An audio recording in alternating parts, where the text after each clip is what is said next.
여러분들에게 평안을 전합니다. 오늘은 요한복음 강의 6번째 시간입니다. 요한복음 1장 12절에서 13절 하나님께로서 나아진 자녀입니다. 요한복음 1장 12절로 가겠습니다. 영접하는 자, 곧 그 이름을 믿는 자들에게는 하나님의 자녀가 되는 권세를 주셨으니. 영접이라는 말이 어떤 말일까요? 영접. 우리가 알고 있는 영접한다는 것은 맞이한다, 받아들인다, 손님을 받아들인다, 그런 의미잖아요. 이제 성경에서는 그런 의미로 썼을 리는 없습니다. 영접은 그분을 받아들이는 거죠. 그래서 곧 그 이름을 믿는 자들에게는 그랬죠. 그래서 영접하는 자가 누구냐면 그 이름을 믿는 자들이에요. 그 이름을 믿는 자들, 예수 그리스도를 믿는 자들, 그리스도를 믿는 자들, 그들이 하나님의 자녀가 되는 그들에게 권세를 주신다, 엑수시아를 주신다, 그런 말씀이 되는 것이죠. 그러니까 이 권세라는 말도 우리는 너무 좋아하는 말이었었는데요. 엑수시아라는 말은 내가 가지고 있는 권세잖아요. 두나미스는 가지고 있는 것을 전달하는 것, 전파하는 것이고요. 히브리어 단어로 보면 오즈라고 돼 있어요. 힘, 능력, 세력, 권능, 뭐 그런 똑같은 말들인데, 그러니까 내 안에 들어온, 가르쳐 주셨건, 전달해 주셨건, 분배해 주셨건, 그분이 하시는 말씀의 의미는 히브리어 단어의 문자적인 의미들은 전부 분배, 전달, 가르침, 운반, 뭐 이런 뜻이잖아요. 무엇을, 말씀을, 무엇을, 자신을, 무엇을, 하나님의 뜻과 하나님의 속성, 그 모든 것들을 우리 안에 그대로 되어지도록 전달하심, 분배하심, 운반하심, 그렇게 들어온, 내 안에 들어온 말씀이 수행이 되어지면, 운행이 되어지면 그것이 일하는 상태가 바로 권세인 거죠. 그 말씀이 살아 움직이는 상태예요. 히브리서 4장 12절이죠. 하나님 말씀은 살았고 운동력이 있어서 좌우에 나서 어떤 것보다도 예리하다. 혼과 영광 및 관절과 골수를 찔러 쪼갠다는 그런 말씀. 그럼 참다운 권세는 뭘까요? 이건 말씀이 살아 움직이는 상태가 아닌 다른 곳으로, 예를 들어서 뭐 철학이나 지식이나 세상 것으로 이것을 권세를 잡는다는 것은 모두 이것은 인본주의입니다. 뭐 정치에서 오는 권세라든지 지식에서 오는 권세라든지 세상이 주는 이 모든 권세들은 인본주의죠.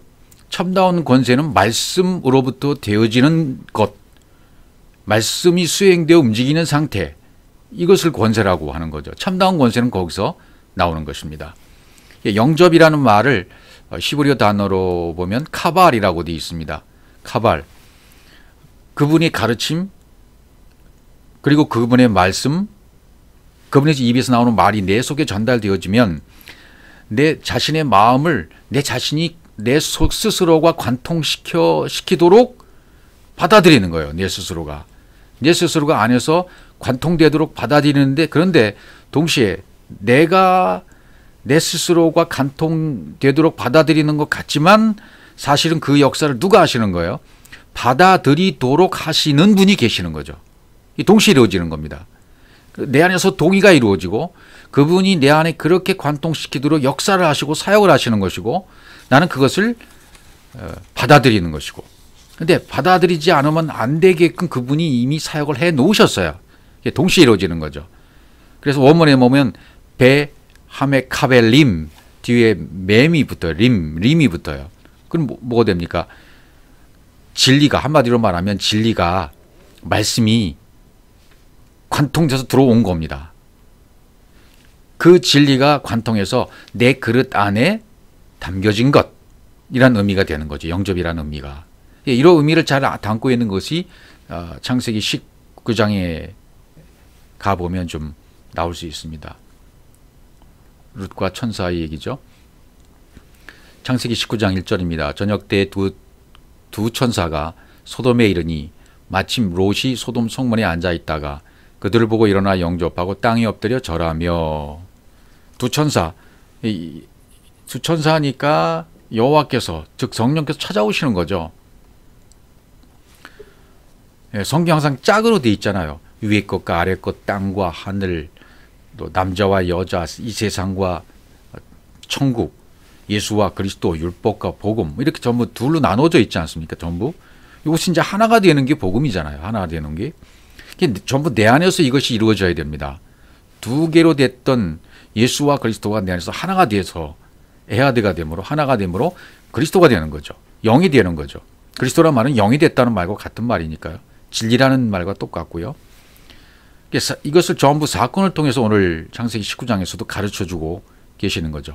말씀은 온통 하나님과 나와의 관계이고 온통 하나님과 나와의 일이에요. 내 안에서 이렇게 되어야 된다는 얘기고 이 일이 내 안에서 일어나져야 돼라고 말씀하시는 거죠. 이 과정을 계속 성경은 말씀하고 계십니다. 그래서 롯이라는 인물이 등장하나요. 롯은 불을 붙이는 자라는 뜻이에요. 불을 붙이는 자, 불을 붙이는 사람. 그들을 롯이 성문에 앉아 있다가 그들을 보고 일어나 영접하고 여기도 영접이라는 말이 나오죠. 그들을 보고 일어나 영접하고 땅에 엎드려 절했다. 롯은 지금 불을 붙이는 사람인데 아직은 아니잖아요. 가짜 하나님을 섬기는 가짜 율법에서 언어를 가지고 있다가 어떤 육신에 이렇게 매여 있는 상태죠. 그런 상황이죠. 비진리 언어를 갖고 있는 사람이 롯입니다. 그런데도 비진리의 언어를 갖고 있지만 그 안에 하나님을 찾는 갈급함이 항상 있었던 거죠. 우리도 똑같았어요. 사모하고 찾고 두드리고 또 있다가 주님이 오시니까 두 천사가 찾아오니까 성령이 찾아오니까 알아본 거예요. 롯이 알아본 겁니다. 보고 일어났다. 보고 일어났다 이렇게 돼 있죠. 쿰. 일어났다는 것은 쿰이잖아요. 쿰이라는 단어는 죽은 자가 살아났다. 죽은 자가 일어났다. 그런 의미가 포함되어 있는 단어잖아요. 여기서 영접했다는 것은 진리의 말씀이 롯을 관통했죠. 진리의 말씀이 롯을 관통해서 롯의 그릇 안에 담겨진 상태가 됐다는 얘기예요. 그래서 땅에 엎드려 절하는 거죠. 언제요? 날이 저물 때, 저녁 때, 날이 저물 때, 저녁 때. 저녁은 밤이 시작되는 때 아니겠습니까? 밤이 시작되는 때, 라일라는 육신의 생각을 죽음에 넘기우는 때예요. 밤은 자신을 육신의 생각을 죽음에 넘겨줘 버리는 거죠. 죽음을 의지하는 거죠. 밤이 되고 밤이 돼서 죽어서 아침을 맞이하게 되는 거죠. 동이 터오는 거죠. 그래서 여기서 하나님이 말씀하시는 의미는 내가 너를 죽여서 살려줄게. 그건 언약의 말씀인 거죠, 전부. 그래서 롯이 하나님의 자녀가 되는 겁니다, 이제. 주님은 하늘이고 나는 땅이다라는 것을 이제 롯이 깨닫게 되는 거죠. 소돔은 불탔다. 이게 지금 소돔이잖아요, 소돔. 소돔에 이르렀다. 불타다, 거슬리다라는 뜻이죠. 롯 때문에 지금 불이 나는 거예요. 불이 나야 구원을 받죠. 우리도 똑같습니다.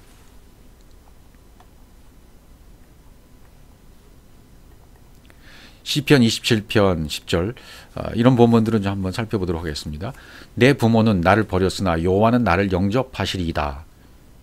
이 시편 기자의 문자적으로 얼핏 보면 내 육신의 부모는 나를 버렸지만 하나님 위에 계신 하나님 여호와는 나를 영접하시는구나. 그렇게 대조해서 받아들일 수 있는 이런 구절이죠.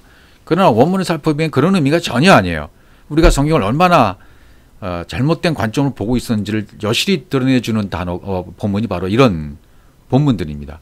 내 부모는 나를 버렸으나 우리의 문장의 번역의 표현상은 이렇게 되어 있지만 원문은 그런 뜻이 아니에요. 부모라는 말은 아부엠이잖아요. 아부엠임은 아버지께서 성전으로서 흘려주시는 언약의 말씀, 모는 말씀이니까요. 내 아버지께서 성전에서 흘려주시는 그 말씀은 나를 버렸다. 이게 무슨 말이에요? 번역이 버렸다라고 되어 있기 때문에 그래요. 근데 이런 원문을 보면 버렸으나라는 단어는 아자부, 늦췄다는 거예요. 그러니까 그 말씀이 나한테 흘려주시는 말씀이 나한테 분배되어 들어와서 마음 성전이 지어지는 것이 과정을 통해서 이루어지는 것이지 그것은 과정을 통해서 반드시 이루어지는 거야. 이렇게 말씀하시는 거예요. 근데 여기 여호와는 이랬으니까 이건 성령을 말하잖아요. 성령은 나를 영접하시리다 이렇게 되어 있어요. 하나님이 흘려주시는 그 언약의 말씀은 어떤 과정을 통해서 계속해서 이루어지는 과정을 통해서 가는 거예요. 7날의 과정을 통해서. 이제 성령은 그런 7날의 과정을 통해서 되어지는 때에 항상 나를 가르쳐서 모아드려요. 영접하다는 여기 단어는 앞에서 썼던 카발이 아니고 여기는 아사프예요. 아사프라는 단어는 모으다, 가져오다, 이렇게 거두어 드린다는 의미가 있습니다. 그러니까 하나님의 성령은 항상 날 모아드려요. 그러니까 엘로힘 하나님의 기준, 그 잣대를 벗어나지 아니한 상태에서 생명의 열매를 맺도록 계속 성령께서 나를 채찍질하시고 책망하시고 가르치시고 인도하시고 친절하게 이렇게 인도하시는 그렇게 항상 나를 모아들이신다. 말씀 안으로 모아들이신다는 거예요. 열매 맺도록. 이게 동시에 사실은 이루어지는 것이지만 우리의 번역은 이 의미가 약간 뉘앙스가 좀 달라요. 그죠? 우리가 볼 때는 이건 완전히 내 부모는 나를 버렸어. 근데 하나님은 나를 영접해 주셨어. 그러니까 얼마나 감사해. 막 그래서 감격하는 그런 부문이 될 수 있거든요. 이런 구절들이. 내 육신의 부모는 나를 버렸어. 내 가족들은 나를 버렸어. 내 친구는 나를 버렸고, 내 애인도 나를 버렸고, 뭐 부부관계도 나를 버렸고, 이 세상에서는 나를 다 버렸지만 위에 계신 하나님은 나를 이렇게 받아주셨어. 막 감격해하는 그런 구절이 될 수 있거든요. 이런 것들이 전부 다 인본주의적인 성경 해석이고 그 말씀은 내 입장에서 받아들이는 말씀이 되기 때문에 그렇게 해석될 수밖에 없습니다. 그러나 성경은 전부 진리거든요. 율법과 진리를 가르쳐주는 복음의 말씀들이에요. 그러니까 아버지께서 흘려주시는 그 말씀은 좀 늦춰질 뿐, 늦추다, 아자부, 늦추자는 뜻이잖아요. 버렸다는 의미가 아니라 늦췄다는 말은 뭐예요? 이루어지지만 과정을 통해서 계속 이루어지고 있어라는 의미가 여기 포함되어 있는 거. 앞쪽에는 그렇게 되어 있는 거고요. 그다음에 뒤에 성령은 계속 나를 모아들이셨다. 영접했다는 것은 계속 아사프, 모아들이셨다. 열매를 맺도록 계속 생명으로 불어넣어 주셨다는 뜻이 되는 거죠. 결국 거의 뭐 같은 의미이지만 우리의 성경은 약간 의미가 좀 잘못된 곳으로 흘렀기 때문에 이걸 바로 잡아야만 합니다. 시편 49편 15절에도 그러나 하나님은 나를 영접하시리니 이름으로 내 영혼을 스올의 권세에서 건져내리시도다 셀라 이렇게 되어 있습니다. 하나님 엘롬이 하나님은 나를 영접하신다. 여기는 라카흐라고 되어 있어요. 그러니까 지금 히브리 단어에서 벌써 카발이라는 단어, 아사프라는 단어, 라카흐 이 세 단어가 영접이라는 우리 말로 번역이 되었습니다. 약간씩 다르죠. 라카흐 취하다. 뭐 의미상으로는 같은 것이지만 단어가 약간 다르기 때문에 이 라카흐로 영접했다고 했을 때는 영의 눈을 통해서 여호와의 호흡이 내 호흡이 되는 거예요. 그러니까 하나님의 사역을 통해서 진리의 생명으로 되는 거죠. 그래서 그렇게 말할 수 있게 된 상태, 그걸 영접이라고 말한 거죠. 그래서 내 영혼을 네피시라고 되어 있습니다. 네피시를 스올의 권세에서 건져내리시다. 구속하시리로다. 여기 구속이라는 단어로 다른 번역에서는 되어 있습니다. 파다, 몸값을 받고 석방하다. 말씀 성경 66권 말씀이 해석이 되고 열림이 되어져서 열매를 맺는 상태, 그것을 구속했다, 건져내었다라고 표현을 하는 것이죠. 엘로힘 하나님이 그렇게 되게 하시는 거예요. 엘로힘 하나님이 나를 그렇게 라카흐 하시고 취하시고 내 네페시를 몸값을 받고 석방하셔서 성경 66권이 해석되어져서 영이 되고 열매 맺도록 해주시는 거죠. 그 전부 엘로힘 하나님이 해주시는 겁니다. 시편 59편 10절 말씀도 나의 하나님이 그의 인자하심으로 나를 영접하시며, 여기 영접이라는 단어가 나왔어요. 나를 영접하시며 하나님이 나의 원수가 보응받는 것을 내가 보게 하시리로다, 하시리이다 이렇게 되어 있습니다. 날 영접한다. 여기도 또 다른 단어예요. 카담이라는 영접이. 그러니까 지금 영접이란 단어가 라카흐, 카발, 아사프, 카담 네 개가 지금 등장하는 거예요. 카담이라는 것은 내 영의 눈이 열려지게 해주셔서 진리가 되게 해주는 거죠. 그래서 그 진리가 된 것이 내 그릇 안에 담겨진 상태, 그걸 영접이라고 그래요.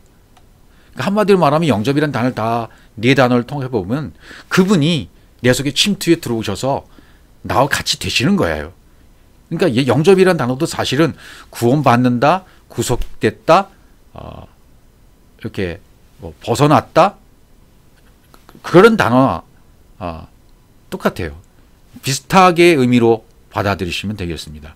그러니까 어떤 단어는 이런 뜻이고 이런 뜻이니까 이렇게 해야 돼라는 것보다는 성경 전체를 통으로 보면서 이게 이런 의미로 하나로 모아지는구나라는 의미로 받아들이는 것이 가장 좋은 해석이 되겠죠. 예, 여기 카담이란 단어가 썼다는 것이죠. 네, 마태복음으로 가보죠. 누가복음 9장 48절, 마태복음 10장 40절도 보면 너희를 영접하는 자는 나를 영접하는 것이요 나를 영접하는 자는 나 보내시를 영접하는 것이니라. 그다음에 누가복음 9장 48절, 그들에게 이르시되 누구든지 내 이름으로 이런 어린아이를 영접하면 곧 나를 영접함이요 또 누구든지 나를 영접하면 곧 나를 보내신 이를 영접함이라. 너희 모든 사람 중에 내가 가장 작은 그가 큰 자니라. 여기도 계속 영접 나오죠. 어린아이를 영접하면 곧 나를 영접함이요 나를 영접하면 곧 나를 보내신 이를 영접함이요. 이 전부 영접이라는 단어가 계속 나오잖아요. 예. 여기도 전부 카발이라는 단어입니다. 히브리어만 람바노 하려면 그렇지만 히브리어로서는 전부 카발이라는 단어가 쓰여졌어요. 예. 진리가, 그분이 보내신 진리가 나를 관통해서 내 그릇 안에 그 진리가 담겨져 버린 상태, 그걸 영접이라고 지금 말하고 있는 겁니다. 예. 그래서 나 보내신 이를 영접하니라. 보냈다는 말은 샬라흐, 보냈다, 사명을 주고 보냈다, 뭐 그런 단어로 펜포를 보내기도, 아포스톨로스, 사도라는 단어를 쓰기도 하고, 보냈다. 여기는 샬라흐, 내보내시는 거죠. 나 보내신 이를 영접하니다. 그러니까 뭐 생명을 가르쳐서 하나님의 형상이 되게 하는, 그렇게 되기 위해서 보내시는 거죠. 그러니까 내가 그리스도를 영접하면, 어린아이로 영접하면 나도 어린아이가 되는 거죠. 예. 그러면 내가 작은 자가 되는 것이고, 그럼 천국에서 큰 자가 된다는 그런 의미가 되어지는 것이죠. 마태복음 18장 5절, 또 누구든지 내 이름으로 이런 어린아이 하나를 영접하면 곧 나를 영접함이니. 여기도 영접이라는 단어가 나옵니다. 영접하면 곧 나를 영접함이다. 그렇게 돼 있어요. 여기 내 이름으로 쉔, 내 이름으로 영접하면, 이런 어린아이를 영접하면이라고 돼 있어요. 여기도 역시 영접은 아까와 똑같은 카발이라는 단어를 썼습니다. 카발. 예. 내 이름으로 영접, 반드시 이 이름으로 쉔, 그 이름으로, 쉔이란 건 뭡니까? 쉔, 진리가 되고 하나님의 형상이 내 형상이 된 거예요. 그러니까 성경이 말하는 이름은 곧 말씀이죠. 성경이 말하는 이름은 곧 말씀이고, 말씀이 곧 그리스도예요. 그것이 곧 믿음이고요. 믿음이 말씀이고, 말씀이 이름이고, 그것이 곧 그리스도이고. 예. 이것을 좀 계시록을 통해서 좀 살펴보면요. 계시록 2장 17절, 귀 있는 자는 성령이 교회들에게 하시는 말씀을 들을지어다. 이기는 그에게는 내가 감췄던 만나를 주고 또 신도를 줄 터인데 그 돌 위에 새 이름을 기록한 것이 있나니 받는 자밖에는 그 이름을 알 사람이 없느니라 그랬습니다. 돌 위에, 돌은 그리스도를 상징하잖아요. 돌 위에 새 이름을 기록한 거지. 그분이 우리 계속 뭔가를 금강석 철필로 내 안에 새겨 넣으시는 거예요. 하나님 자신을 내 속에 새겨 넣으시고, 하나님 자신의 속성, 뜻, 그 모든 것들을 내 속에다 새겨 넣으시도록 하는 것, 그분이 하시는 사역입니다. 무엇을? 새 이름을 기록한 것이 있다고 그래요. 신도를 주는데 그 돌 위에 새 이름을 기록한 것이 있는데 받는 자밖에는 그 이름을 알 사람이 없다. 예. 이 이름이 뭘까요? 새 이름, 그 이름, 그것이 계시록 자체에서 해석하기를 사도 요한은 그 이름이 말씀이라는 거예요. 계시록 19장 9절, 천사가 내게 말하기를 기록하라. 어린 양이 혼인잔치에 청을 받은 자들은 복이 있도다 하고, 또 내게 말하되 이것은 하나님의 참되신 말씀이라 하기로. 예. 기록된 그 새 이름, 기록되어진 그 새 이름을 보니까 돌 위에 새겨진 새 이름 받은 자밖에 알지 못한다고 했는데, 돌 위에 기록된 그 새 이름을 보니까 그것은 하나님의 참되신 말씀이라는 거죠. 그 참되신 말씀이 그리스도인 것이죠. 예, 그 그리스도가 믿음인 것이고 믿음이 말씀인 것이고요. 그 다음에 또 계시록에 있는 말씀 13절 19장 13절 또 그가 피 뿌린 옷을 입었는데 그 이름은 하나님의 말씀이라 칭하더라. 예, 피 뿌린 옷을 입었다. 그리스도 옷을 입었다. 그 이름은 하나님의 말씀이다. 예, 이름이 하나님의 말씀이라 그런 거예요. 지금 흰돌이에 새긴 새 이름, 기록되어진 새 이름, 받은 자밖에 알지 못하는 새 이름이 바로 하나님의 말씀이라는 거예요. 하나님 말씀이 그 이름이고 그 이름은 그리스도고 그리스도는 바로 믿음이고 이게 다 통하게 되는 거죠. 예. 요한복음 13장 20절입니다. 내가 진실로 진실로 너에게 이르노니 내가 보낸 자를 영접하는 자는 나를 영접하는 것이요 나를 영접하는 자는 나를 보내신 이를 영접하는 것이니. 여기 답을 다 적어놨습니다. 요한복음에 내가 보낸 자를 영접하는 자는 나를 영접하는 것이요 나를 영접하는 자는 나를 보내신 이를 영접하는 것이니라. 이렇게 되었어요. 여기 또 카발이란 단어가 썼습니다. 내 마음이 진리가 내 마음을 관통해서 그 가르쳐진 진리가 내 속에 채워지고 호흡하게 되고 그것이 되어진 상태, 그걸 영접이죠. 보내신 자, 보낸 자를 영접하면 이 땅에 그리스도를 보낸 자 엘로힘 영접하면 그리스도가 되는 것이고 그리스도를 영접하는 자는 엘로힘을 영접하는 것이고 다 같은 얘기라 그 말이죠. 다 같은 얘기입니다. 그래서 요한복음 14장 3절에 가보면 2절에서 내가 처소를 예비하러 갈게 그랬잖아요. 가서 너희를 위해 거처를 예비하면 처소를 예비하면 그랬죠. 근데 어디로 가요? 내 안으로 오시는 겁니다. 가서 너희를 위해 거처를 예비하면 그리스도께서 부활하셔서 그 다음에 내 안으로 승천하시면 내 속에 자정하시게 되고 내 속에 자정이 되어지면 거기에 거처가 되어지고 함께 사시는 겁니다. 아버지가 나와 함께 거하시고 함께 사시는 거예요. 거처가 내 안에 예비된 겁니다. 그 안에, 네 안에 가서 너희를 위하여 거처를 예비하면 네 안에 거처가 되면 그리스도의 부활과 승천이 이루어져서 네 안에 자정이 되어지면 내가 다시 와서 너희를 내게로 영접하여 하나가 되게 하여 진리가 관통해서 그 진리를 네가 취하게 하고 받아들이게 하고 되어지게 해줄게. 그런 약속이죠. 나 있는 곳에 너희도 있게 하리라. 함께 있겠다는 거예요. 함께. 예. 이것이 복음이고 이것이 진리가 아니겠습니까? 히브리서 11장 31절 믿음으로 기생 라합은 정탐꾼을 평안히 영접하였으므로 라합은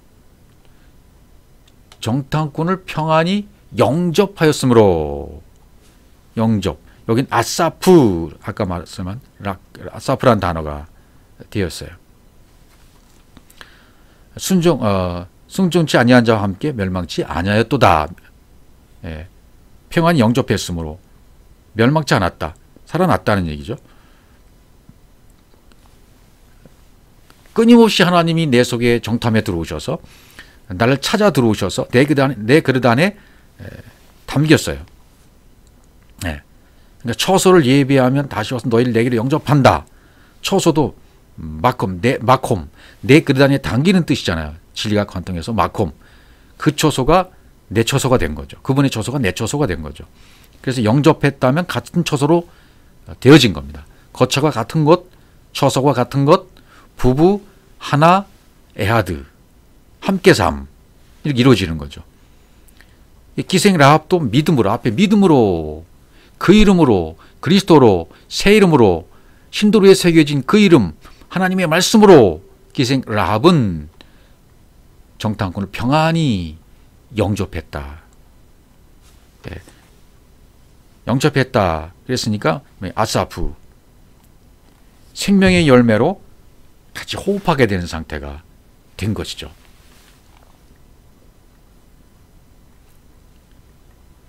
요한복음 1장 12절 다시 보면 그 이름이라고 되어 있죠. 영접하는 자 곧 그 이름을 믿는 자들에게는 이렇게 되어 있어요.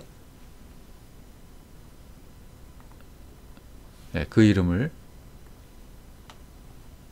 그 이름을 믿는 자들에는 호피스티오 에이스 호 오노마, 예, 그건 히브리어로 말하는 아만, 믿다, 지지하다, 충실하다, 이름을 부르는 자. 이것도 한번 살펴보죠. 이름을 부르는 자. 요엘서 2장 32절. 누구든지 여호와의 이름을 부르는 자는 구원을 얻으리니 이는 나 여호와의 말대로 시온산과 예루살렘에서 피할 자가 있을 것이며 남은 자 중에 나 여호와의 이름을 받을 자가 있을 것임이니라. 여호와 이름 쉔을 부르는 자는 구원을 얻으리니, 이름을 부르는 자 쉔, 예, 그 쉔이라고 되어 있습니다. 하나님의 형상이 내 안에서 진리가 되어져 버리는 거죠. 이름을 부르는 자는 구원을 얻으니, 예, 불러야 돼요. 카라. 그 다음에 구원, 예, 말라트라고 되어 있습니다. 하나님의 지혜로 가르쳐서 진리가 되게 하는 것이 구원이다. 말라트. 이렇게 되어 있습니다. 그러니까 여호와의 이름을 부르는 자가 되어야 된다는 거죠. 예. 그래서 뒤에 남은 자 중에 나 여호와의 부름을 받을 자가 있을 것임이라 이렇게 되어 있어요. 부름, 여호와의 부름, 카라라는 단어가 쓰여졌습니다. 그러니까 카라라는 단어는 파괴되고 세워진다는 그런 의미거든요. 하나님과 연합이 된 자, 하나님과 하나가 된 자를 그때 부르시는 겁니다. 남은 자 중에서 멸망하기로 작정된 자들 중에서 이제 카라가 생기는 거죠. 부른 자들이 생기는 거죠. 그러니까 가나의 혼인잔치 요한복음 2장이 혼인으로 시작되잖아요. 그 혼인으로 시작된 것은 이미 짝이 돼서 시작하시는 것이라, 요한복음은요. 짝이 돼서 혼인잔치는. 예. 그래서 카라, 그래서 부르는 거예요. 예. 불렀다는 얘기는 부를 수 있는 자는 하나가 된 자만이 부를 수 있어요. 하나님이 카라 하실 수 있는 자들은 파괴되고 세워진 자이고 그분과 연합이 된 자이고 진리가 깨달아서 영접이 된 상태의 사람들을 하나님 그때 부르시는 것이라 그런 뜻이에요. 물론 동시에 되는 것이고 이루어지는 것이지만 이런 과정 속에서 이렇게 이루어지는 것이 통으로 보면 하나로 되는 것이다 말이죠.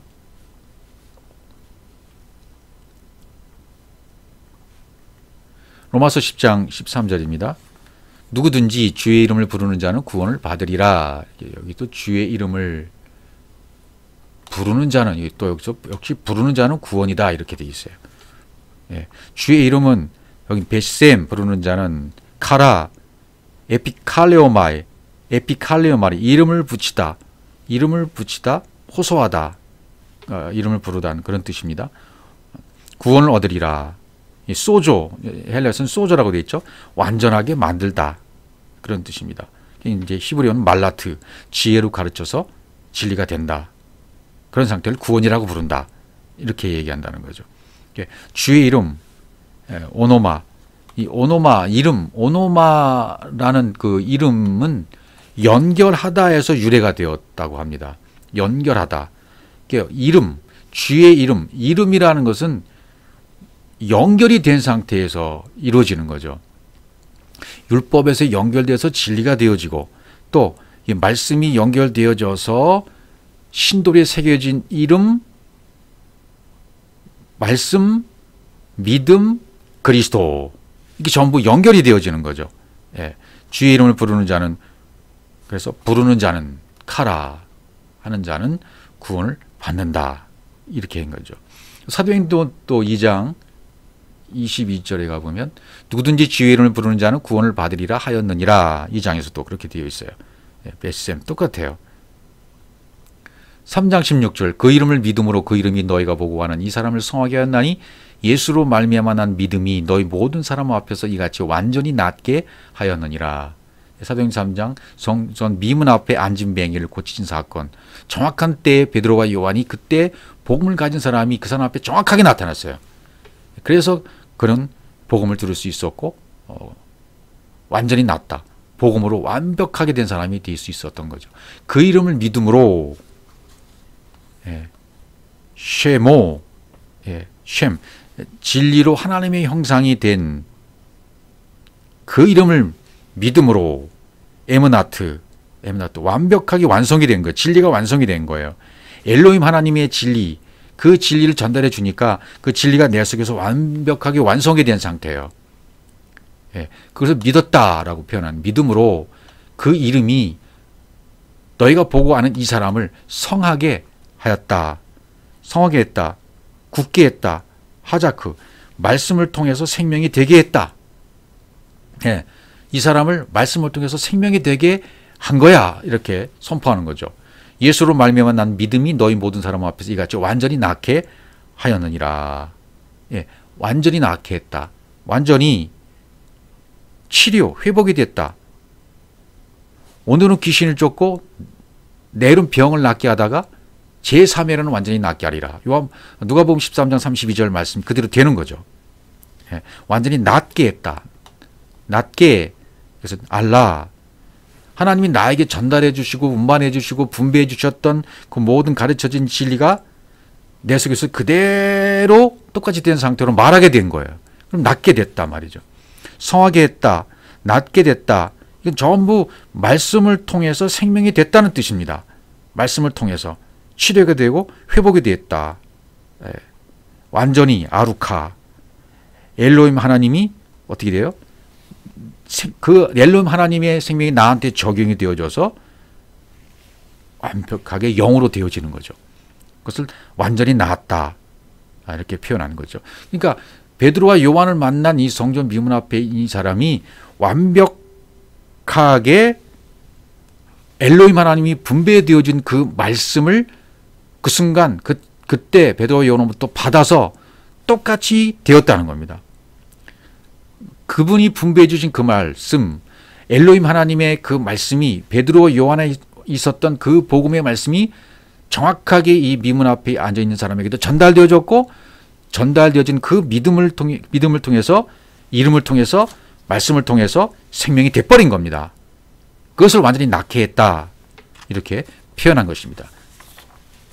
사도행전 10장 또 가보시면요. 43절.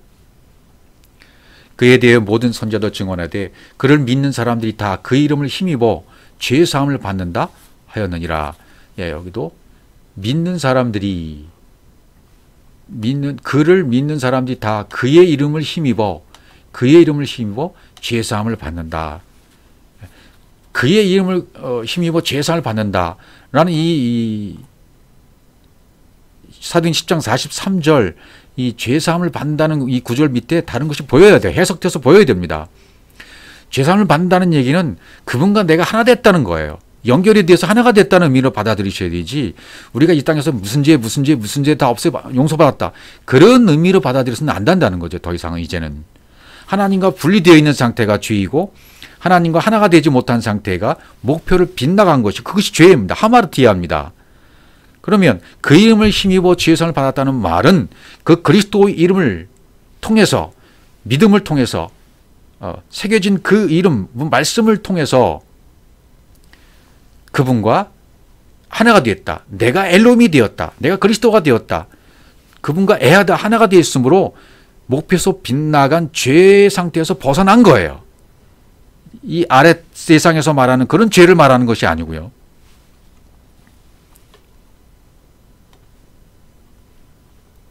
이사야 28장 16절입니다. 그러므로 주 여호와께서 이같이 이르시되 보라 내가 한 돌을 시온에 두어 기초를 삼았노니 곧 시온만 돌이요 귀하고 견고한 기초돌이라 그것을 믿는 이는 다급하게 되지 아니하리로다. 다른 번역은 급절하게 되지 아니하리로다. 뭐 이런 표현들이 되어 있는 구절입니다.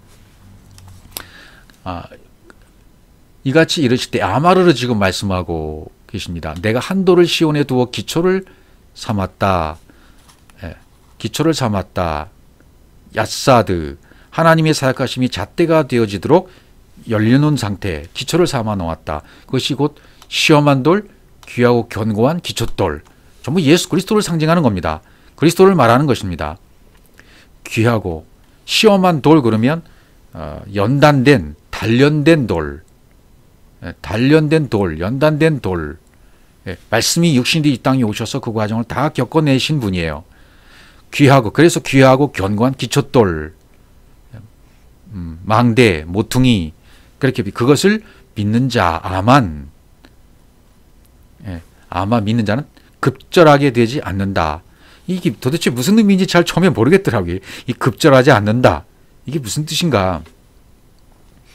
그래서 원어를 찾아봤더니 후시라고 되어 있어요. 후시, 뭐 서두르다, 급히하다, 재촉하다 그런 의미가 되어 있거든요. 재촉하지 않는다. 그래도 무슨 의미인지는 잘 이해가 되지를 않습니다. 예. 한 돌을 시온에 세웠다, 기초 삼았다, 시험한 돌이다, 귀하고 견고한 돌이다. 그건 전부 예수 그리스도를 상징하는 건 맞아요.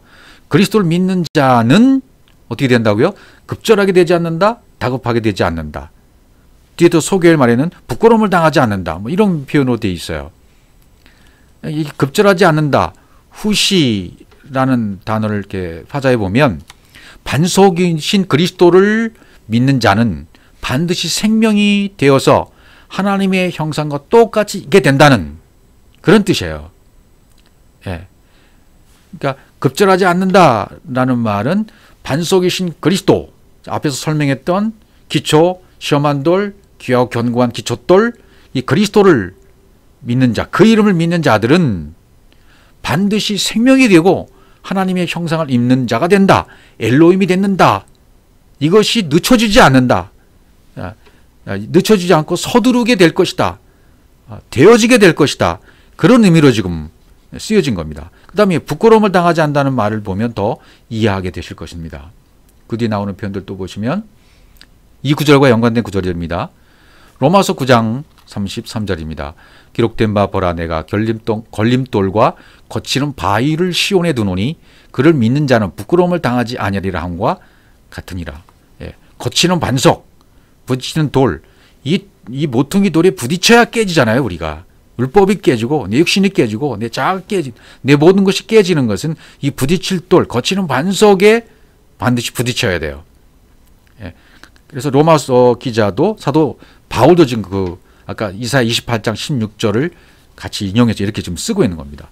여기는 그를 믿는 자, 아까는 급절하게 되지 않는다라고 후시라는 단어를 썼는데 여기서는 그를 믿는 자는 똑같아요. 믿는 것은 부끄러움을 당하지 않는다라고 되어 있어요. 이것은 부시라는 단어를 썼어요. 그럼 부시라는 뜻은 뭔가? 아까 후시라는 것은 그리스도를 반석이신 그리스도를 믿는 자는 반드시 생명이 되고 하나님의 형상을 있게 된다. 그런 의미라고 그랬죠. 그럼 여기 부끄러움을 당하지 않는 것은 무슨 뜻이겠습니까? 역시 반석이신 그리스도를 믿는 자는 심령 성전이 지어져서 완성이 되고 하나님의 형상이 나의 형상이 되어진다. 그래서 부끄러움을 당하지 않는다고 기록된 겁니다. 그를 믿는 자는 반드시 엘로힘이 되는 거야. 베레시트가 성취되는 거야. 창세기 1장 1절이 되는 거야. 그 말씀과 똑같은 거죠. 그래서 부끄러움을 당하지 않는다는 의미 속에서는 창세기 1장 1절이 이루어지는 거야. 언약이 성취되는 거야. 그렇게 해석되는 것으로 밑에 쓰여지는 글씨를, 해석의 글씨를 보시면 되겠습니다. 그게 영어로 쓰여진 글씨로 보시면 돼요. 옛날에 영서처럼요. 어쨌든 이게 성경을 스토리상 문자로 기록된 그 성경을 영어로 해석이 되어지고 부끄러움을 당하지 않는다는 뜻이 바로 그리스도를 믿는 자는 반드시 심령 성전이 내 안에서 완성되는 것이고 하나님 형상이 나 형상이 되는 거야. 엘로힘이 되는 거야. 베레시트가 성취가 되는 거야. 네가 그리스도로 발견되어지는 거야. 네가 하나님이 되어지는 거야. 요한복음 10장 34절 35절이 되는 것이고요. 곧 그 말씀도 통하게 되는 거죠. 또 로마서 10장으로 또 가보면 성경에 이르되 10장 11절 누구든지 그를 믿는 자는 부끄러움을 당하지 아니하리라 하니, 여기도 또 반복해서 기록해 두었고요. 또 베드로도요.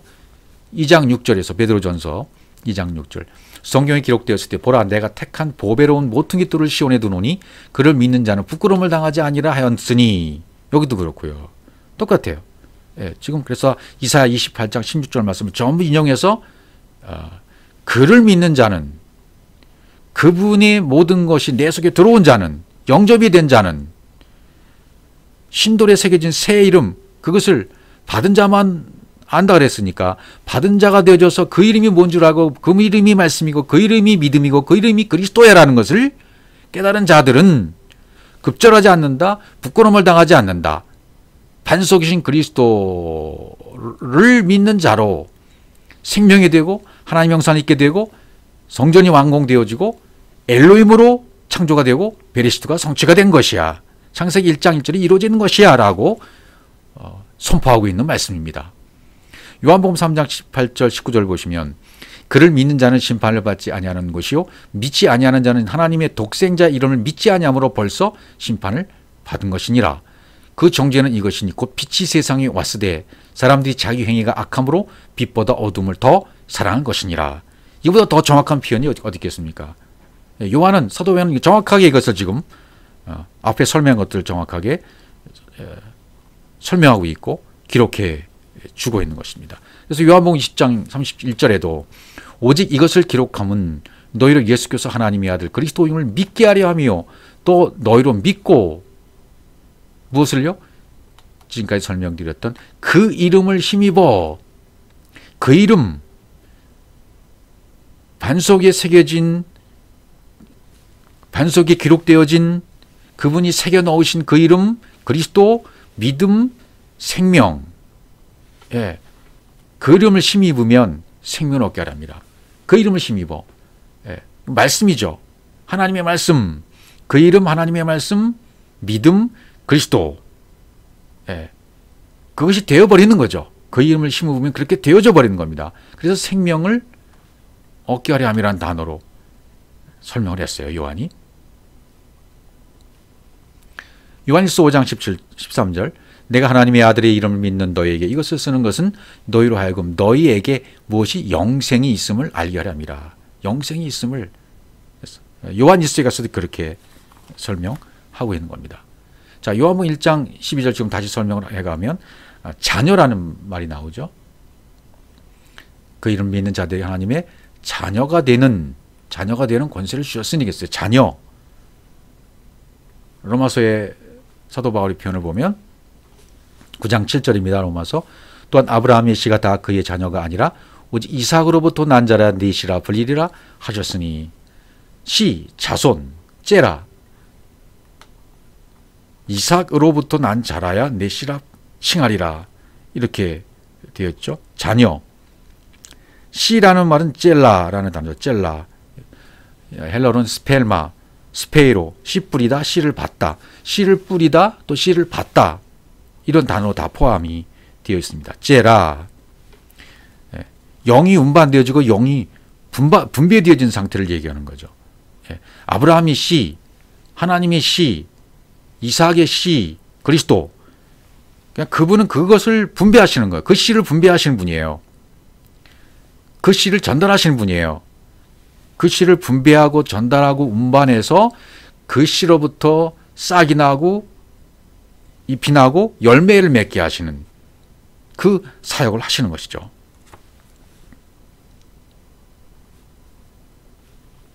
로마서 9장 8절 곧 육신의 자녀가 하나님의 자녀가 아니요 오직 약속의 자녀가 씨로 여기심을 받느니라. 그렇죠. 약속의 자녀가 바로 그 씨가 된다.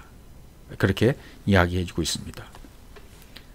갈라디아 3장 16절 이 약속들은 아브라함과 그 자손에게 말씀하신 것인데 여럿을 가리켜 그 자손들이라 하지 아니하시고 여럿이 아니다. 오직 한 사람을 가리켜 네 자손이라 했으니 곧 그리스도라. 이삭은 곧 그리스도다. 약속은 곧 그리스도다.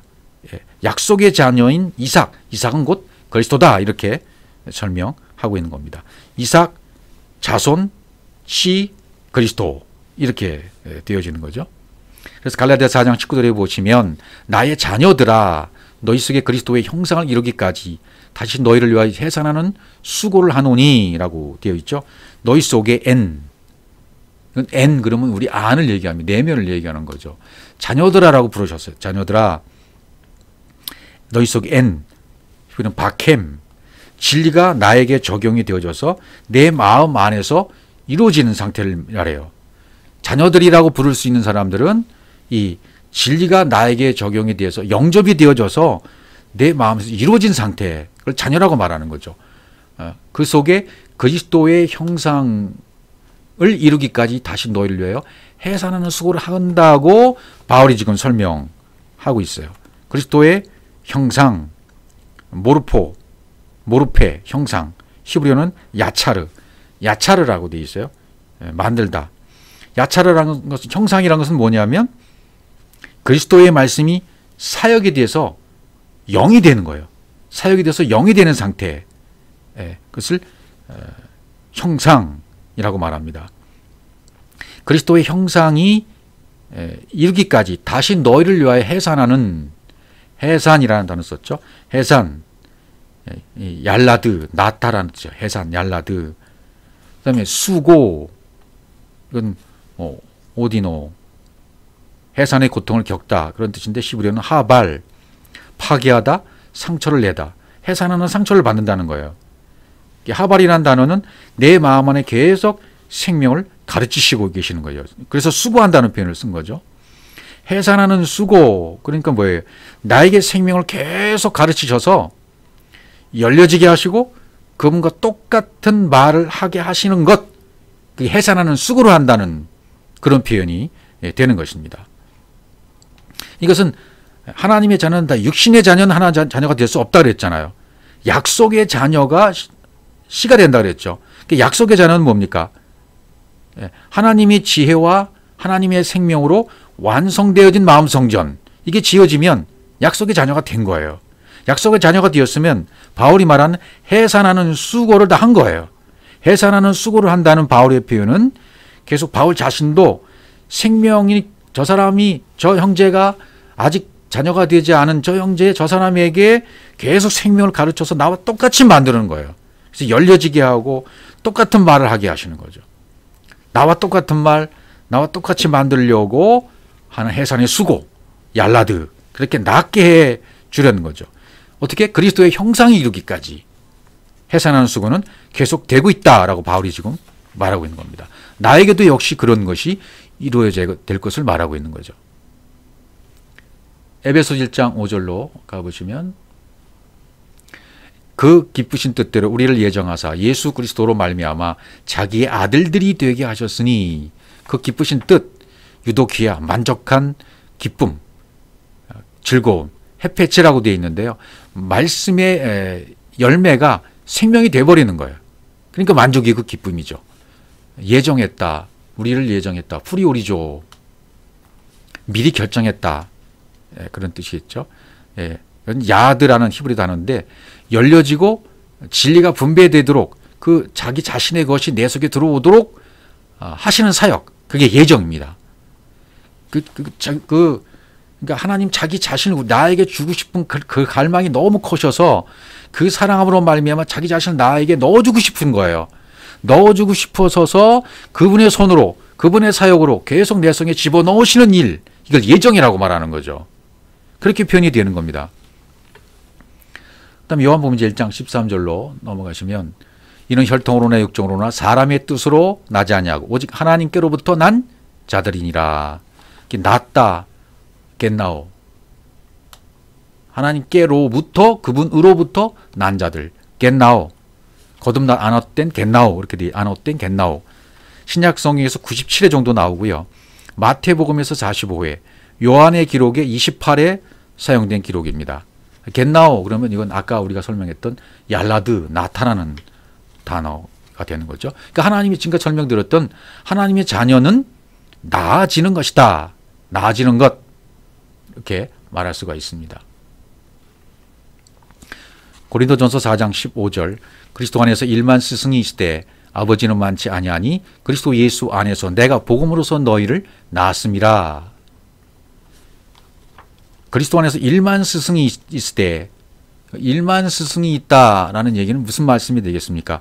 그리스도 안에서 일만 스승이 있다, 많다, 많다에서 유래됐습니다. 라비부, 라바부, 많다, 일만 스승이 있대, 있으되, 스승은 뭐예요? 스승, 일만은 많다. 스승은, 여기서 말하는 스승은 몽학선생을 얘기합니다. 몽학선생, 아만, 몽학선생. 그러니까 몽학선생은 율법을 가르치는 스승이죠. 아직은 아닌 것이죠. 아비는 많지 않다, 아버지는 많지 않다. 아버지. 내 마음이 엘로임, 아버지가 되는 거죠. 이것도 아비가 많지 않다는 얘기는 뭡니까? 파이다고스, 가정교사, 몽학선생. 많다라는 뜻은 이제 일만 스승, 몽학선생, 그런 의미로 같이 쓴 거죠. 지금 앞에서. 아비가 된 자, 라빔, 우두머리인 그리스도가 머리가 된 자, 그래서 엘로힘이 된 자는 많지 않다는 뜻이에요. 이것도 우리에서 많이 적용될 수 있는 말씀이 되겠죠. 일만 스승이 있으되 됐다고 말하지만 지식으로만 되어 있고 아직 됨, 삶이 이게 이루어지지 않는 상태에 있을 수 있어요. 그래서 아버지는 많지 않다라고 지금 바울이 설명하고 있고, 그리스도 예수 안에서 내가 복음으로서 너희를 낳았다라고 말하는 겁니다. 아비는 많지 않다. 나아진 자만이, 복음으로서 다시 나아진 자만이, 얄라드, 다시 태어난 자만이 아비가 된다. 아버지가 된다. 그런 의미가 되는 거죠. 근데 여기서 한 가지, 복음으로서 할 때 히브리어, 헬라어로 말할 때는 유앙겔리온 이렇게 돼 있어요. 유앙겔리죠. 좋은 소식을 알리다. 그런데 제가 여기서 깜짝 놀란 것은, 정말 깜짝 놀랐습니다. 무릎을 탁 치고 그렇구나라고 말한 것이 여기서 좀 발견되어 있는데요. 복음으로서라는 단어를 히브리어서 보니까 바사르예요. 깜짝 놀랐어요. 이게 왜 바사르지? 유앙겔론이 왜 바사르지? 그래서 제가 창세기 6장 3절에서 복음은 혁명이다라는 그런 메시지를 전했을 때, 이게 틀리지 않았구나. 이게 맞다, 맞죠. 맞다. 복음은 혁명이다고 말했을 때 바사르 하야, 육체가 됨이라. 그래서 제가 그때 뭐라고 설명했냐면, 말씀으로 존재가 된 것이다. 바사르 하야는 말씀으로 존재가 된 것이고 진리가 되고 영이 된 거야. 그래서 창세기 1장 1절과 2절이 이루어진 것이라고 설명을 했습니다. 부활하신 그리스도, 승천하셔서 그리스도가 내 안에 좌정하시고 내 안에 거처를 삼으시고 좌정하신 상태가 됐단 말이죠. 이것을 복음으로서 내가 너희를 낳았다고 지금 바울이 설명하는 겁니다. 저는 여기서 막 흥분이 되기 시작했어요. 여기서 이게 해석이 되는구나. 설명이 되는구나. 복음으로서 너희를 낳았다. 바사르라구나. 이 복음이라는 이 단어가 히브리어로 바사르라는 데에 있어서 저는 막 충격이고 기쁨이고 감격이고요. 이루 말할 수가 없어요, 지금. 그때 창세기 6장 3절 해석될 때 복음이 혁명이다가 다시 여기서 재해석될 수 있고 뒷받침해 주는 말씀이 될 수 있는 것입니다. 복음으로서 내가 너희를 낳았어. 그것이 바사르야. 진리가 되고 영이 되는 거야. 복음으로 나아지는 것이 바로 바사르 하야가 되는 거야. 육체가 되는 거야. 말씀으로 존재가 되는 것이고 진리가 되고 영이 되는 거야. 그렇게 나아져야 되는 거야. 이런 설명이 지금 연결이 되고 통일이 되는 거죠. 성경은 놀라운 책이 아닐 수가 없습니다. 그래서 마태복음 1장 21절에서는 우리가 이렇게 나아지는 거잖아요. 이제 내가 마리아가 돼서 예수로 나아지고 예수로 죽고 그리스도로 다시 살아나는 거잖아요. 아들 낳으니 이름을 예수로 하라. 이는 그가 자기 백성을 그들의 죄에서 구원할 자이심이라. 아들을 낳는다. 그 이름을 예수로 하라. 내가 나아지면 내가 예수예요. 내가 복음을 깨닫고 진리를 깨달아서 내가 나아지면 내가 예수가 되는 거예요. 그럼 내가 예수가 되면 내가 십자가에서 죽어져야 되는 것이고, 내가 십자가에서 죽어지면 다시 그리스도로 부활되는 것이고요. 그리스도로 부활되어지면 승천하신 그분이 내 속에 좌정하시는 것이고요. 내 정에 좌정하시면 거기에 아버지로서 같이 성전이 완공된 거죠. 거처가 되었으니까요. 시편 2편 7편 내가 여호와의 명령을 전하노라. 여호와께서 내게 이르시되 너는 내 아들이라. 오늘 내가 너를 낳았도다. 이렇게 되어 있어요. 아들 낳으리니 아까 마태복음 1장 21절 낳았다. 이것도 얄라드예요. 가르침이 사역에 대해서 열려져서 완성이 되면 나도 그렇게 나아지면 내가 예수가 되는 것이고, 예수가 되면 구원할 자로서 구촌의 날서로 예슈아 하나님 편에서는 하나님의 형상을 분배해 주심이 되는 것이고, 사람 편에서는 내 편에서는 하나님의 형상을 사역으로 받아 똑같이 형상이 되는 것이고, 이것을 또 가르치는 자가 되는 것이죠. 기도하는 자가 되는 것이죠. 진리를 전하는 자가 되는 것이다. 내가 너를 낳았도다. 이것도 얄라드. 가르침의 사역이 열려서 완성이 되고 적용이 되었다. 이 구절이 또 여러 군데에서 적용이 되어지죠. 사도행전 13장 33절 곧 하나님이 예수를 일으키사 우리 자녀들에게 이 약속을 이루게 하셨다 함이라. 시편 둘째 편에 기록한 바와 같이 너는 내 아들이라. 오늘 너를 낳았다 하셨고, 히브리서 5장 5절 또한 이와 같이 그리스도께서 대제사장이 되심도 스스로 영광을 취하심이 아니뇨. 오직 말씀하신 이가 그에게 이르시되 너는 내 아들이니 내가 오늘 너를 낳았다 하셨고. 예, 계속 이렇게 나아지는 거죠. 그래서 마태복음 1장에 보면 낳았다는 표현이 이렇게 많은 거예요. 1장 3절 마태복음. 유다는 다말에서 베레스와 세례를 낳고 베레스는 헤스론을 낳고 헤스론은 람을 낳고가 이루어지는 것이고, 1장 5절 살몬은 라합에게서 보아스를 낳고 보아스는 루색에서 오벳을 낳고 오벳은 이새를 낳고, 이게 낳고가 되는 겁니다. 그래서 요한일서 2장 29절에서 사도 요한이 이 부분을 잘 정리해 주고 있습니다. 너희가 그가 의로우신 줄 알면 의를 행하는 자마다 그에게서 난 줄을 알리라. 그에게서 난 줄을 알리라. 얄라드예요. 그분에게서 난 줄 어떻게 알아요? 그가 의로우신 줄을 알면 의를 행하시는 자마다. 그래 있죠. 알면, 야다 하면, 하나가 되면, 연합이 되면, 에아드 하나가 되면 의를 행하는 자마다 그에게서 난 줄 압니다. 야다가 되면 그분과 똑같이 된 거죠. 그분 자신의 모든 것이 내 속에 기록되어져서 그분 자신을 내 속에 기록되어 넣어주셨죠. 영접이 됐죠. 거처가 되었죠. 그러면 짜디크 의가 된 거예요. 그럼 그에게서 난 줄 알아. 얄라드 된 줄로 알아라. 그렇게 말씀하시는 것이고, 30절 하나님께로부터 난 자마다 죄를 짓지 않았나니 하나님의 씨가 그의 속에 거하며 그도 범죄하지 못하는 것은 하나님께로부터 났습니다. 하나님께로 났다.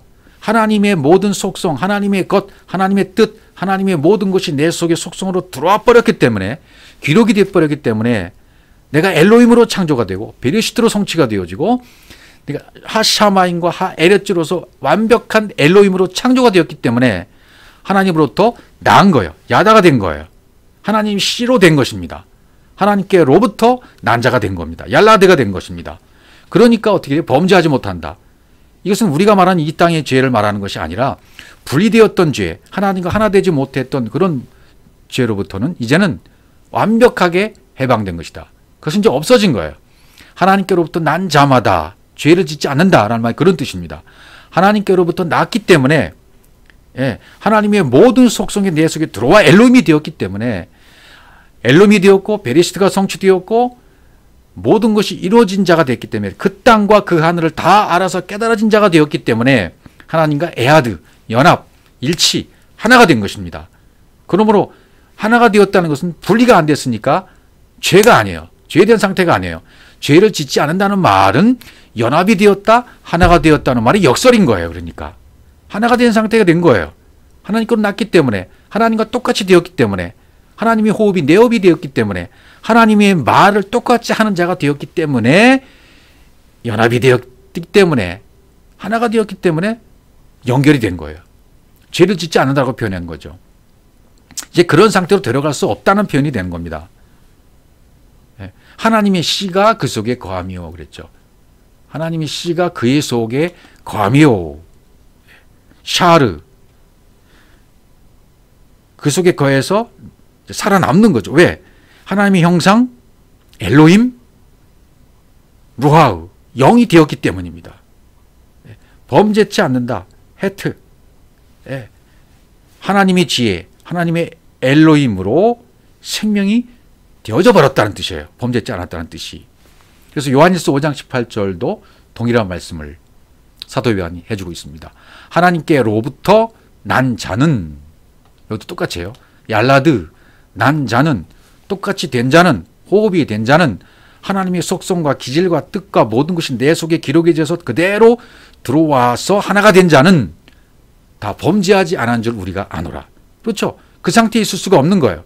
하나님께로부터 나신 자가 그를 지키심에 악한 자가 그를 만지지도 못하니. 이게 무슨 뜻입니까? 만지지도 못한다. 나아가 진리가 운반되어서 분배되었다. 그러니까 샤마르, 지켰다. 보존되었다. 하나님의 형상, 하나님의 진리, 하나님의 영이 되었기 때문에 당연히 자동적으로 오토매틱으로 지켜지게 되는 겁니다. 그리고 만지지도 못한다. 악한 자가 저를 만지지 못한다는 말은 뭐예요? 다시는 내 안에 육신의 것들이, 율법이 내 안에 운반되어 들어오던 진리를 돌이킬 수 없다, 막을 수 없다, 반대할 수 없다.